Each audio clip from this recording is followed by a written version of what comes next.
3 hours into this day in this very remote village in Lenkisam, Kajiado South, residents here have turned out in their numbers, no matter how small, but just to exercise their democratic right. There are 2 lines here for the ladies who have babies and those who are pregnant mothers, and the other for those who are fit enough to stand in line. But looking at the numbers here, the numbers are not as many as witnessed at other polling stations across the country. No matter how small they are, they say it is important for them to be here today to make sure they choose the leaders that they want to lead them in this particular area that is very close to the Amboseli National Reserve. Quite a challenge to get here very early in the morning, having to get lost in that vast area, but having to engage with the scenery as well as so many other challenges to find who will be the next leaders for this country. Habari yenu? Mzuri. Ulikuja hapa saa ngapi? Nilikuja saa 3. Na ni kwa nini ulikuja mapema kuhakikisha kwamba umepiga kura siku ya leo? Ndio nije nijichagulie viongozi wenye nilataka kuchagua. Nyinyi kama wakazi wa hapa mama, ni changamoto gani ama ni shida gani ambazo mnapitia, ambazo mnatarajia zibadilike baada ya uchaguzi huu? Tuko na shida ya bridges. So tunataka tuwekewe bridges juu wakati wa mvua tuko na shida ya hizi mabarabara. So hata ikifika wakati wa mitihani ya watoto, magari zinakosa mahali ya kupitia nini juu ya hakuna barabara.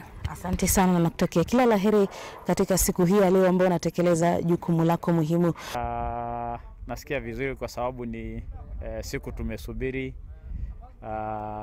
kwa hamu sana, na siku hiyo imefika, na wakati tu nimepiga kura nikasikia kama kuna mzigo imeniondokea, na sasa tumemaliza jukumu yetu kama wa Kenya.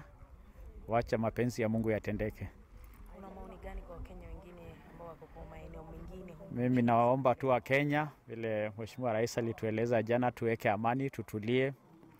Hatutaki taifa letu ipate shida kwa sababu ya uchaguzi, kwa sababu wale watakaochaguliwa wote ni wa Kenya bila kujali chama. Kwa hivyo Wakenya wasizozane kwa sababu ya siasa. Amani, amani, amani. Kuna imani kwamba huenda ukaibuka mshindi? Hiyo atakwambia. My name is Honorable Samson Mbapaye Tipape. I'm the nominated MCA representing persons with disability, Kajiado County. Today is a great day for Kenya, for Kenyans, and I've come to vote. I think you can see I've already voted.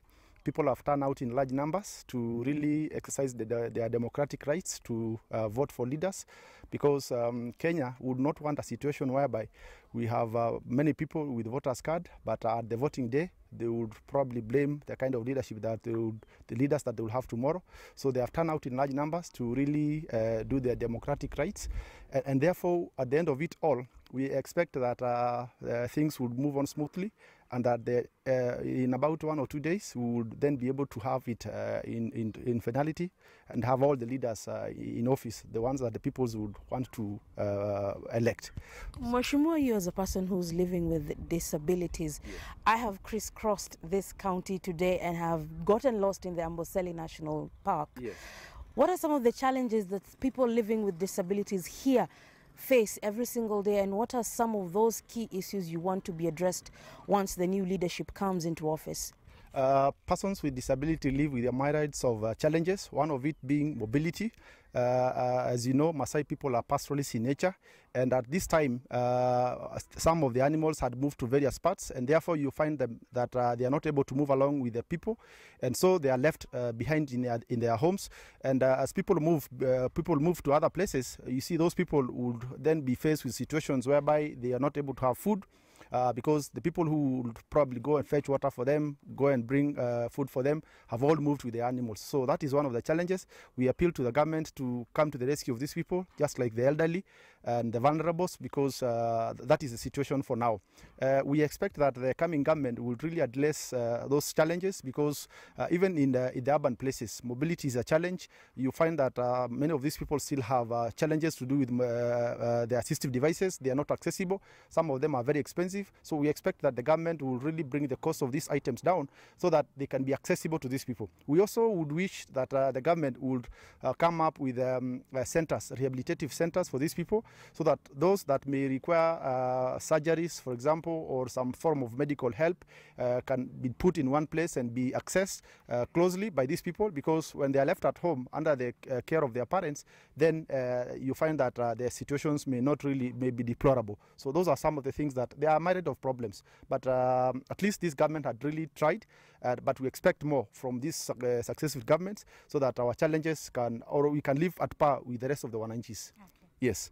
Thank you so much, and God bless you. So Kajiado County has 5 constituencies, Kajiado South having 59,000+ residents across this constituency, and they will be choosing their leaders as we move across the 5 constituencies, Kajiado South, East, West, Central and North, to cover Decision 2017.